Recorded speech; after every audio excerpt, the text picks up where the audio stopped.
Excellent, let's get started. So we're doing closed guard top position today. Yeah? So I want to just look at a few different ways to think about it to what we've done before. Hopefully help a few people out, and then we'll do some specific ways to open the legs as we get going. But before that, we just started off and said, right, okay, if you had to pick two positions that you define as the worst positions in jiu-jitsu, what would they be? So what have we come up with? Bottom side. Back, okay, good, back.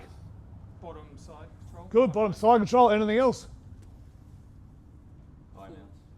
High mount, good, yep. Full mount. Full mount, yep, good. That's pretty good, yeah. Hey? Yep, so leg entanglement stuff, right, okay, that's good as well, excellent. But basically your pins, your big pins, they're generally the worst things. If I had to say what's the worst position in jiu-jitsu, I would say being flattened out, belly down. Somebody on top with a back mount. Okay, if they've got a back mount and I'm flattened out and I'm belly down, they've got their hooks in, they've basically got everything that they want. So the key thing, can I go over your lockies for a sec, please? So the key thing with this and what we're going to talk about today, if you're, just come out this way a little bit, mate. So if he's here, so if I'm in side control here and I've got him flattened out, what makes this so good for me? Anyway, what can I do from here? You can attack his firearm? I can do anything basically from here. Okay, so I've got him, I'm on top of him. So if you think about what we have been in terms of talking about our different parts of our body, our head, our arm, our body, and our legs. If I'm here, my body, my torso is on top of his torso. My legs are free of his legs to do whatever I want. My head's high in his head, and my arms are basically starting from a good position as well. So from here, I can attack his upper body with my upper body. I can also attack his upper body with my lower body, okay, and come up and do arm bars. So I've got everything I want from here. Same thing again, if I get the mount, if I'm on the mount, my torso's over his torso, my head's on top of his head, my hands are on top of his hands, and my legs are free to do whatever I want to do as well. Okay, so that's what enables me to be able to move to keep control, enables me to be able to attack him in terms of our chokes and arm bars. I can attack him with, the easiest way I think I can attack with my upper body. So again, if I'm here, I can attack and I can finish him with my upper body. And if he's here, I can also come up and I can attack and I can finish him with my lower body. I have the freedom to do both. Okay, so doing that gives you a huge advantage over the person underneath you. So the positions that are the most dominant in jiu-jitsu are the ones which allow us to do that. And the thing that separates that is the fact that we're above our opponents. Okay, so the thing I want to talk about is like having the high ground today. Okay, because this is going to be important when we think about it from the closed guard. So if we think about it from the closed guard top position now though, so if I'm in here, have I still got the same ability to use my lower body to attack his upper body? No. Okay, and I can attack his upper body with my hands a bit, but again, because he can use his lower body to push away, and he's got his big strong legs here, this is pretty unreliable as well. Okay, so as soon as his hips get in front of mine, okay, and so my legs and hips are basically behind him, takes away a whole bunch of the advantage that it has from being on top. Okay, we talk about for him to keep the closed guard, he's going to have to keep my torso between his thighs. Okay, so I can't even project my torso down on him in the same way that I can from those other positions. I mean, I can come in and we'll talk about that as we go, get super close and everything, but if I get really close, it becomes more difficult to open his legs and actually escape. So to start with, we want to think about just the differences as to why, what advantages I have here and what advantages the guy underneath has. Okay, so I want to be able to get out of this position. What's the first thing I want to do? How do I want to get out of here? What do I have to do? Open his legs. Okay, so again, everyone's like, oh, he's going to open his legs. Okay, that's great. So how are we going to manage to do that? What do we need to do to be able to achieve that? And that's what we want to really dig into today. Well, the first thing we'll do a couple of little experiments, okay, and see if we can do it without certain things. So we'll do this straight away, actually. So to start with, we're just going to be here, and again, we've done this before with a bunch of positions. I'm going to put my hands like this and hold it across, and he's going to basically do whatever he wants from underneath, and I'm going to try and open the legs from here, okay, without using my arms. Okay, so literally go elbow to elbow, hold your arms in close, and see if you can get out and open the legs. Okay, we'll give that a go. We're just going to do 30 seconds up, 30 seconds down. How do you reckon it's going to go for me? It's going to go pretty badly, but we'll have a look and just see how it goes anyway. Yeah, let's go. 3, 2, 1.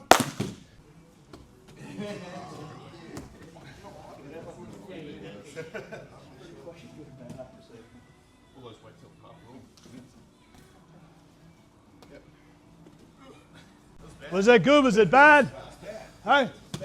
It was bad. Okay, so again, so it's bad. So what do we need to be able to do then to be able to open the legs? It's all very simple to say, I just want to open his legs. Sure, okay, that's great.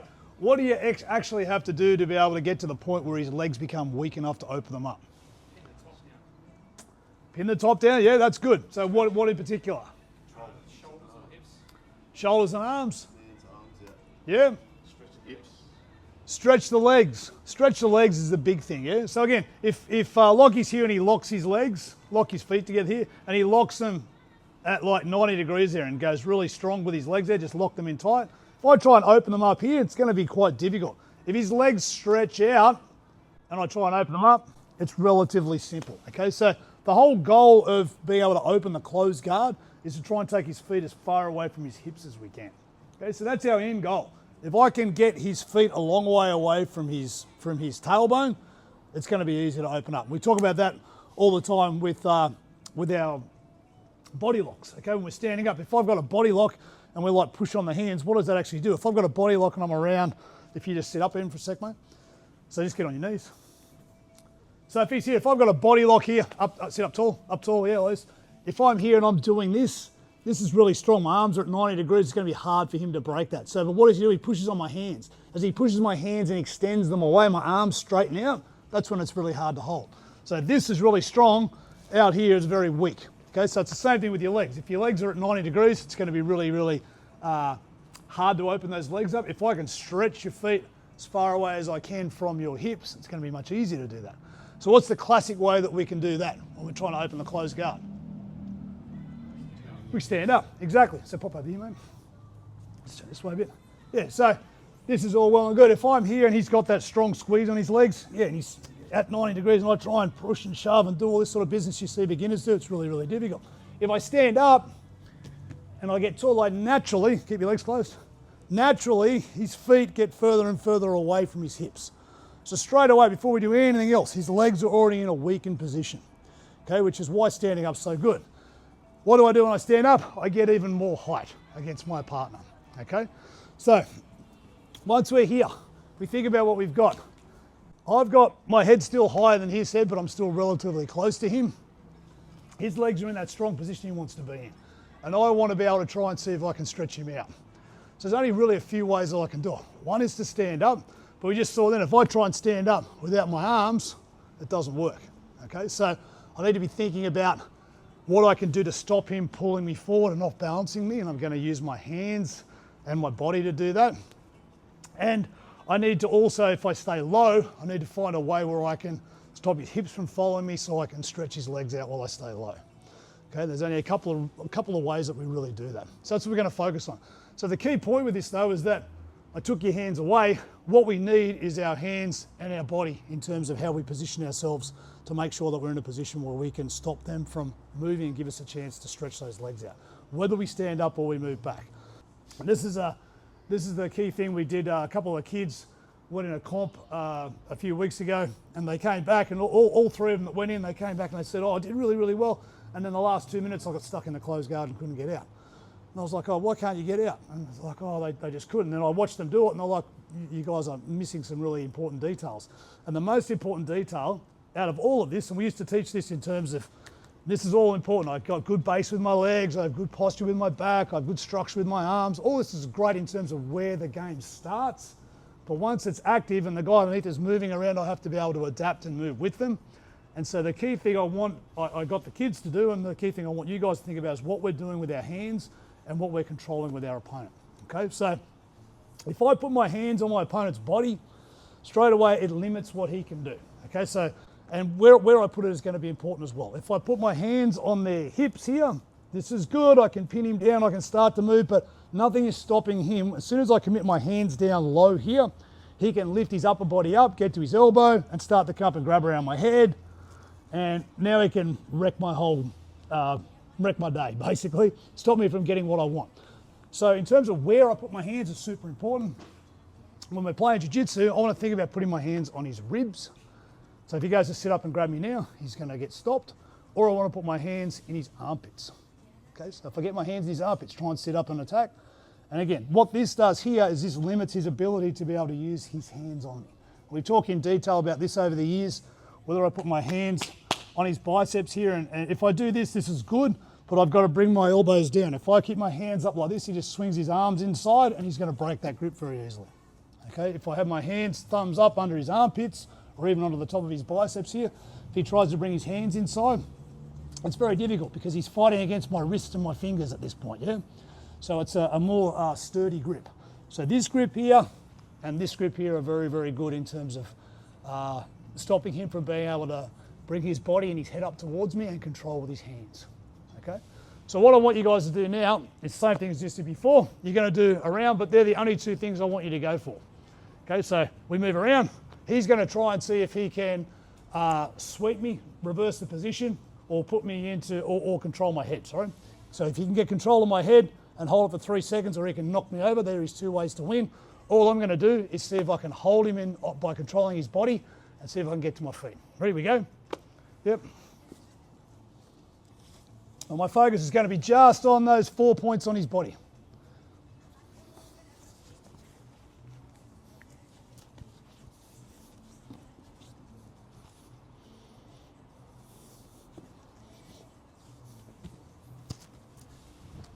Everyone see that? So we're ribs and armpits, that's all you're playing with on top. Make sense? Yeah, 3, 2, 1. So again, when we're here, I did it before. If I'm here and I can manage to keep control, if I put my hands here, this seems very, very pinning the hips. I remember doing this. This is how I learned it a long time ago, and it was like, oh, this is the way to do it. Pin them down, pin the hips so I can move back. But for me, I move back from here to do anything effective, it leaves me super vulnerable to him pulling forward with his legs to bring me down. Yep, good. Or sitting up with his body to control my head. Yep. So again, this is great towards the end of opening the legs, but not so good at the start. Whereas as soon as I go like a hand's width further up and I can feel the base of his ribs, now this is great. Because if he goes to get me here, he goes to sit up. As soon as he goes to sit up, I can block him straight away. Very little effort. Okay? If I go and get under the armpits, like I said, I stretch my arms out here. This enables me to bring my weight further forward. I've got the big stiff arms here, like struts, so it stops him from being able to lift his head up to get me again. Yeah, and now I can pin his shoulders and look to stand up and do other things. So what happens when you do that though? What did the guy underneath do? If he can't sit up and get control of my my head like we tried to there because my hands are in position, what do they generally do? Curl their legs in. Okay, go curl your legs in. No? Yeah, what do they do? What did you do? Yeah, he stripped my hands. So how does he strip my hands? What does he have to do? Literally come over the top of my hands and pull them away. No, but what does that do? It gives me a vulnerability, it gives me an opportunity to now control his hands. So if I keep my hands on top of his body here and then he goes to strip my hands and I do nothing, his hands are on top of my hands, he wins.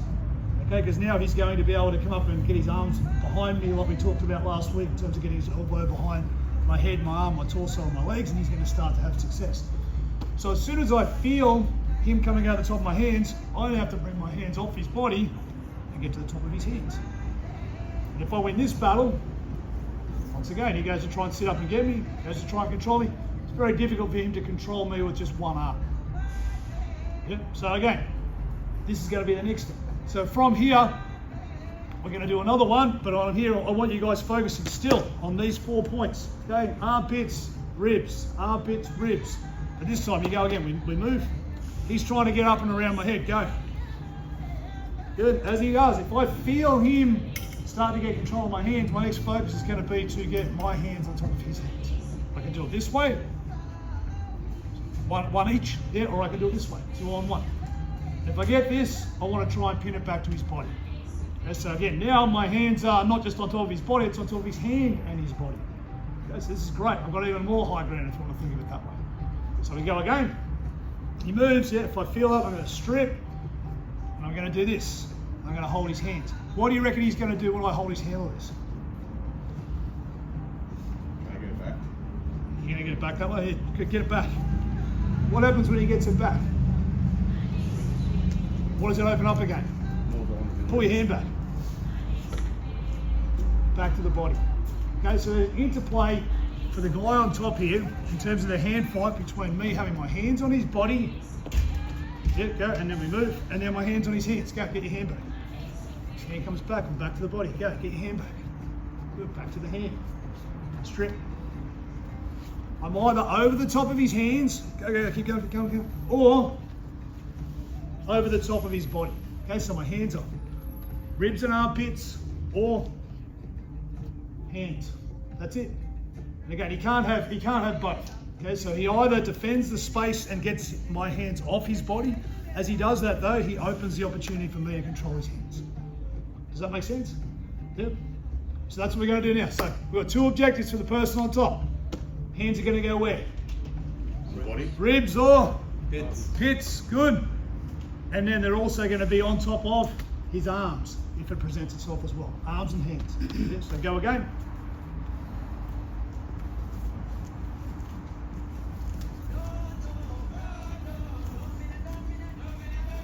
That's the game. And so once I get to a position where I feel I can do that and be stable, whether my hands are on his body or my hands are on his hands, I'm going to look to open his legs. Does that make sense? Yes. Yeah, give it a go. 3, 2, 1. Just that simple idea. Grab me again, please. Lock you if we can. Yeah.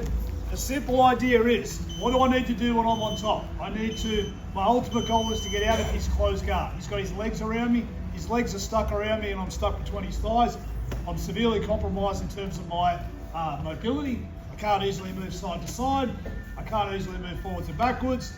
It's even hard to go up and down a little bit. What I can't do is his hips are in front of my hips, so I can't use my lower body to attack his upper body like I can with all those pins we talked about at the start.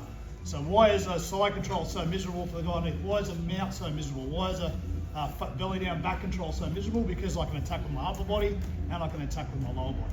So I want to get out of his legs so I can have that opportunity when I get past it. So my ultimate goal is to open his legs to be able to do that. But if my first bit of thinking in here is just to try and put my hands back and open his legs, guess what? It fails miserably. Because that's what happens with beginners all the time. We see it. Guys come in and you're like, okay, you've got to get out of their legs. And what do they do? They go, oh, let's do this. And what does he do? He reaches up and grabs me and pulls me down. And now they're down here. And now again, they're getting beat.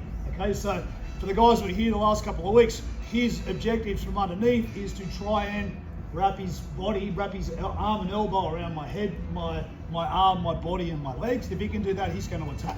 So my job on top is to stop that from happening, and I do it by, first and foremost, keeping the distance between our heads so he can't control my head, and I do that by controlling his body and controlling his hands. Does that make sense? It's pretty simple when you think of it that way, but hopefully you felt like it's pretty effective as well. Okay, so now we've done that, what's the next goal? How do I stretch his legs out? What have I got to do? Obviously we stand up. That's the easiest one. We showed that at the start, but I can also do it when I'm down low. Okay, so if I want to stretch his legs out down low, what do I need to do? Turn my hips. Yeah, so turning my hips is a really important thing to do, and also stopping his hips from being able to follow. If I want to take his feet back, so they move. If I put his feet back and his hips follow, it's going to be the same thing moving. If I can block his hips and then stretch his legs out, now they become vulnerable. Okay, so I need to stop his hips from moving, and I can do that a few ways.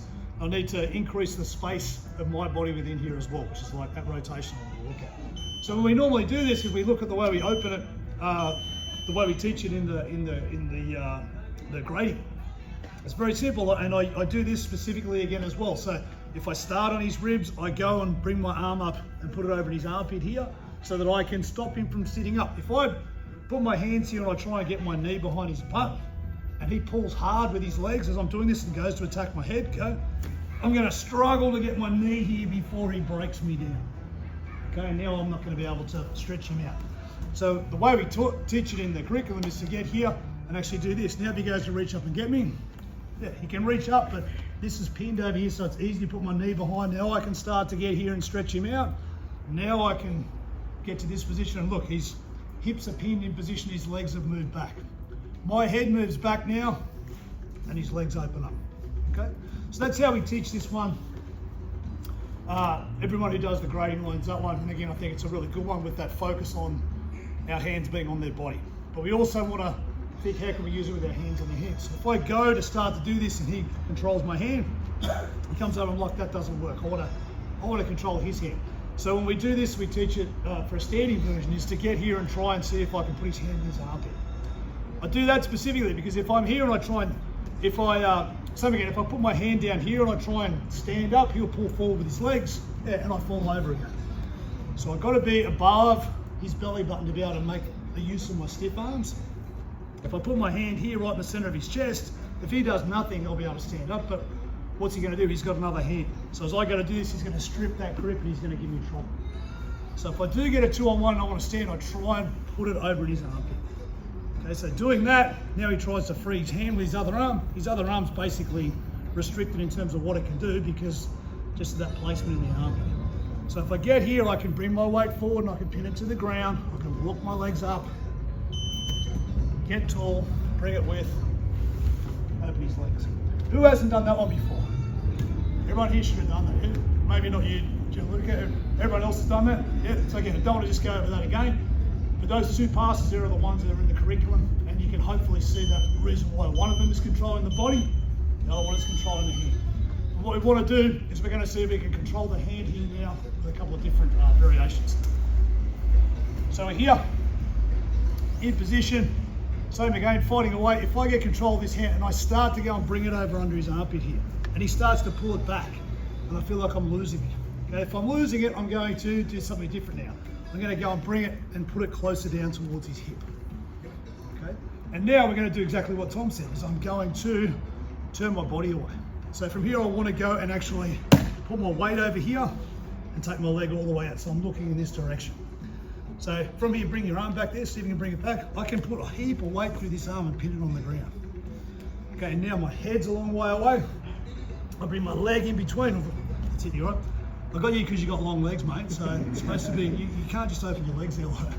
So from here, if I'm in this position there, you try to bring your arm back, try to pull it back, try to stretch it out. It's very difficult. Okay, and again, he's going to use his other arm eventually to get it back, but I don't need to be here all day. I need to be here long enough to be able to get to the point where I can be in this 90-degree stretch position. Now I'm all the way back up here. And again, from here, I push his knee forward as I move back, and then I can lift my leg. Okay, so try that again. So again, we're going through that hand fighting sequence we just did before. I'm going to be trying to control his body. I'm going to be trying, if his hands come over the top and try and strip my hands, I'm going to be trying to come over the top and get control of his hands. If I get control of this one, I'm always aiming to see if I can put it in the armpit.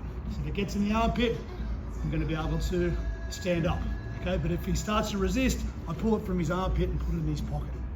And immediately now I turn, take my body away. So I can keep weight all the way through here, put my knee in behind so he can't follow me, and everything's just about moving my head further away. Stretch, push, stand, and then we can go to look to pass. Okay, so with our partners, go give that again. Push it up. Let's go, grab you please. What did we say right at the start? What we looked at, well not right at the start, but we looked at after we were putting our hands on his body and he started to strip my hands with his hands, okay, because he didn't want them on the body. What happened? Gave you opportunities to pin the hands. For me to control his hands, yeah. And then what happened when I couldn't control his hand? What did I do? You went back to the body. Take your hand away. If I lose it, what? I went back to the body. So same thing with what we just did there. If I get here and I try and do this, and I get to this position and I come out here, once I'm stretched out and he pulls his hand back and I can't control him, well, guess what I do? I just control his body. It's the same before to the guys. Opening the legs at the end is pretty easy.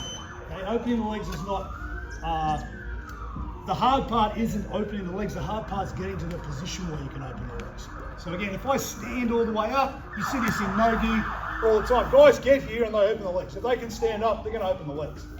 Okay, so it's not like it's a massive challenge. Once his feet are stretched out away from his hips, it's relatively easy to open the legs. So it's not the actual opening that's the issue, it's getting to that point to be able to open that's the issue. Okay, so, and that involves me taking his feet away from his hips. And that involves me winning the body and hand fight that enables me, whichever way we do it, to get my head far enough away that I can now open the legs. So with this one here, we're hand fighting. I'm putting it in his pocket so I can stand, in the armpit, sorry, so I can stand. He starts to resist, so I work my way down. I'm already, as I go from here, if I feel his hand come back and I pull it down, where's my head going? It's already getting further away. Okay, now I just continue on that path. So I'm putting weight through it so I can get my knee behind to get to here. Now he's all stretched out. So if at this point, he starts to pull back so hard that I lose grip, what do? I let go, and I just control his body. Okay, I don't need a huge amount of control. All I've got to do is stop him from coming all the way up to get to my head here. Go to get it, strip my hand, whatever. Yeah, it's too late. It's too late for him to be able to win that battle. Okay, so we'll just look at one other variation of that. Safety again. I'm trying to get over here. He pulls it back. I try to put it in his pocket here, but now he's going to pull back so hard that I can't get that. So I could release and go back to his body like we said. But if I'm here and he pulls back really hard, I'm going to go and stick his hand in his other pocket. So as soon as I pin it on the ground now, this is really good as well. I show the guys again the video I used to show all the time of Rafa Mendes and Augusto Tanquinho Mendes at the World's final in 2019. And Tanquinho basically takes Rafa down, gets his clothes going, he just does this. Just does this for like the first minute of the fight. Just holding like with a sleeve grip, but just holds his sleeve. Just takes away one of his hands. This is where my obsession with 2-on-1 started. Because he's like one of the best guard players of all time, Rafa Mendes on left. He couldn't do anything with his closed guard because he just sat there and controlled one of his hands. And he was getting a collar grip and doing all sorts of stuff and trying this and trying that. Eventually he opened his legs up because he wasn't getting any success. So if I get this 2-on-1, this is really, really powerful. If I get it and I end up putting it down over here, this is really, really powerful as well because now I can stuff it into the ground. So as soon as I'm here, I put it on the ground and I can put my leg basically between his arm and getting his arm back. So if I'm here, I can basically stuff his arm to the ground. So you try to get it back and it's pinned to the mat. Okay, so I've got a stiff arm, putting my weight through it, stuck on the ground. So now I can use that same idea to be able to control the rest of his body and get my head back.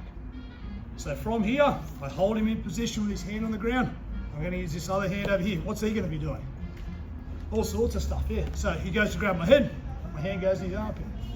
Okay, if he goes to grab something else, yeah, my hand goes to his body. Whatever, it's either going to be ribs or armpit, but once I'm here, now I'm going to bring my knee back and move back. So again, I'm in that same position. Pull your arm back. Now he's at the point he can get it back, but guess what? I'm already where I want to be. So I'm going to open his leg now. Okay, so again, we use that idea of going between being on top of the body and on top of the hands, on top of the body, on top of the hands. With our hands, we're going to win that battle. When we win that battle, it gives us a chance to block their hips, move our head back so we can stretch their legs out. By the time we get to that position that the legs are stretched out, the very last bit of the opening is actually fairly simple. So again, in our position, playing through our armpits and ribs. He goes to grip me, I grip him. Just go to the other side just for a bit. Yep. He grabs the other one. I try and go for the armpit, I'm going to stand up. I try and pull it down here, I'm going to do the one we just did. He pulls his arm back, I'm going to pin it to the ground. So when I pin it to the ground, I put my weight through it. I make sure, again, the ground's helping me out here, so I can block it between my knee and his hip. Pull it back. Again, he goes to pull back, he goes to try, work hard to bring it back. Yeah, work hard to bring it back. As he works hard to bring it back, it actually starts to bend up under his arm, which makes it even more uncomfortable for him. Yes, and now I can move into position. Try to grab my head. And now we're in that spot. I'm here. It's easy to open now. Why? Because his legs are stretched out. So the last bit's easy. The very last bit, again, this is a Jean-Jacques Machado little tip, little bit of genius. Don't get here and push down on the leg. My hips are going back, his legs are stretched out, so I want to just go underneath his kneecap here and push forward. So I want you all to feel this when you do this one. If I get here and push down, he's strong. If I get here, I push back with my hips and then just pop forward. It opens up really easily. Okay, let's give that one a go. 3, 2, 1. How did everybody find that one? Any questions, any queries? Were you able to do it? Did everyone feel their hand can get pinned to the ground? Yeah? Anyone struggle with it? Yep, that's all right. Only a couple of classes in, you're allowed to struggle, that's fine. Anyone else has been training for a while, anything specific come up with trying to do that? Does it matter which leg's on top of you? Like say you're pushing. It does matter, it does matter. That's a great question, so I'll grab you for a sec, Ricky. Yep. So again, with we go through all this. If I'm here, this is that idea of pushing down. If I try and push down on this leg, so his left leg's on top of his right, so if I push down, I'm effectively pushing his left leg into his right leg. So this is not going to be easily opened up. If I go forward, like I said from here, if I'm here and I drive forward, that's going to open up. Okay, right. So pushing forwards. But I said before, it's easy to open someone's leg. It's not easy, okay? Nothing's ever easy against a fully resistant opponent, but it's possible once I've actually got the legs stretched out. There's still gonna be a battle here, but if I'm here and I try and do this, I'm never gonna win. Okay? If I'm here and his legs are at 90 degrees and he's in a strong position, like length, tension, relationships of muscles, all sorts of stuff going on here in terms of what makes this a more powerful position, but I'm never gonna win. If I use my hands on his body, or I use my hands on his hands to be able to stretch his legs out, now I'm going to get in a position where I've got an opportunity to do it, okay? But it's still going to be a battle. If his foot's on top here, This one's on bottom now. oh, it's on bottom. If it's on bottom and I push down, that's going to open up. Yeah. So again, you end up in a little, by the time you get to the finish here, you've got to go through a few little options. So if I do press down, it doesn't open, I'm thinking, okay, it's probably on top. So then I'm going to push and go forwards. We do this when we stand up as well. So if I get here and I stand up, keep your legs strong, and I lift up here and try and push down, this might work. I might have to go back and go underneath through the gap. But even so with this, once I stand up, if I've got a 2-on-1, I can generally lift him up and weaken that if he's here again. If I stand up, I might have to go and let go of everything and use a 2-on-1. So use both my hands on his leg. Okay, so yeah, saying that it's easy, it's relatively easy to open their legs once you get to that stretched out position. It's very difficult to try and do it if that's your first thing, and again, that's what we see with beginners. I've got to get out of the closed guard. They'll sit up and press on the legs. The legs don't open, and what happens? The person's up and grabbing a hold of them, controlling their head, controlling their body, controlling their arm, and now the jig is up, basically. You got a question, Peter? When you're trying to put the fist into the arm, is the objective to go straight arm as soon as you can? Yeah, Like, is that like get in and get the straight arm locked? So this is it.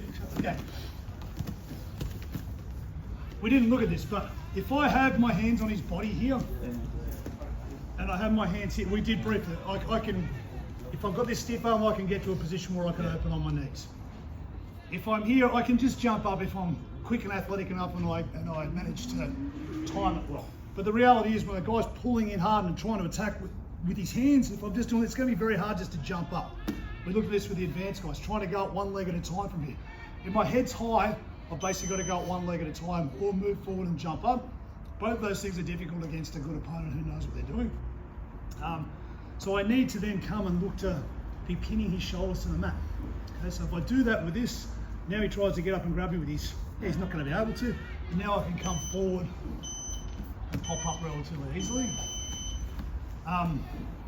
But again, no one's just going to lie there and let you do that. Okay, it's going to be this battle because he wants my hands. Okay, so when he goes to get my hands and strip my hands, I have to fight for it. So you said before, if I go here and I bend my arms, I can't put any weight through it. Yeah, so he immediately pulls it back. That's what's happening. Yeah, if I get here and I have my arms straight, we did this one before. If I get here and then I come forwards, okay, now I can put all my weight through it. Now I can even come up off, as soon as I start to come up off my knees, there's even more weight coming through there. So I want to try and pin his hand to the mat long enough to be able to stand up. If I go to do that and he pulls back, but I can get his hand to the mat over here, like I said, now my head's already further away. So I take advantage of that and try and get as far away as I can. Normally if I did this and I wasn't controlling his hands, what would he do? He'd come and wrap my back. Exactly. Can you wrap my back from here? No, you can't. Okay, so that's why this is the important bit. I have to make sure I keep controlling his hand here to be able to get to that position. One, can you just check on that? Still 50-50. Just get this way. So one other position which makes me think about that guard passing position is this. So we got a 50-50. The classic thing we did from a 50-50 to look to open up or to get a good position is to actually turn away and get to here. So this is our position. Okay, so I've basically got that same idea here with this triangle that I do when I'm trying to open the closed guard. Okay, so from here, if you think of just relax your legs there now, open your legs, yeah. So same thing, he comes, puts his legs around me, yeah, I've got my knee on the ground here, lock your legs, give me a hand. See, that's sort of the same thing, okay? So this is where my toes are with the 50-50, but it's the same thing. I'm in a strong structure here where he can't come up and he can't get behind me, he can't get to a attacking position where he can get my back and again, I'm just in a strong spot where I know I'm going to be able to open those legs. Okay? So let's go, guys. Let's do a final 2-minute up, down round. I want everybody to do what we did before. Still person on top trying to open the legs, but now hopefully you've got a couple of other options. Okay, so you've still got the options with your hands on their body. If you get your hands on their body and you can get your knee behind and stretch them out, fantastic. If you get your hands on their body and you can stand up to stretch them out, fantastic. But now we've got a few extra options in terms of using our hands over the top of their hand, either by getting in the armpit or pinning at the pocket on either side of the body, and see if you can use that to open their legs as well. Yeah, let's go. Put you up. Guys, did anybody manage to make one of those hand pin moves work? Good. Yep. So pinning on the ground, opening low. Again, something I've only been really doing very recently as well, and it seems to work, which is good. But just that idea. You take away, you want the high ground with your head obviously inside the closed guard, but you also want your high ground with your hands. You want to be able to be on top of their body or on top of their hands. There's an interplay between those two things that goes on the whole time. When you win that battle, that's when you can think about getting enough space to stretch their feet away from their butt. Then you'll open their legs up. Okay, any final questions before we finish up? All good? Excellent, guys. Thank you. Let's go.